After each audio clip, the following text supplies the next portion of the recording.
Dnes je dobrá situácia, slnečko svieti a ľudí je dnes dosť. Ono to záleží iba od počasia, koľko je ľudí. No minulý týždeň myslím, že to bolo veľmi slabé. Koľko musí byť stupňov, aby ste išli na kúpalisko vy? 35. Do 35 pracujem, na 35 už nepracujem. Na 27 lektár. Musí byť veľmi pekné počasie, slnko svieti a potom je aj voda dobrá. Za tento týždeň, čo bolo, som tu každý deň, takže tretíkrát som za tento týždeň. Tak teploty išli trošku hore, ale nie sú to také teploty, ktoré by sem teda dotiahli väčšie množstvo ľudí.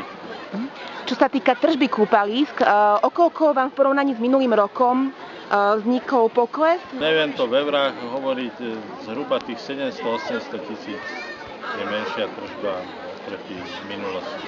Keď som si porovnával záznamy prevádzkového denníka z roku 2000, čo ja viem, toho 16.8., tak bolo 1863 ľudí a včera teda bolo 79.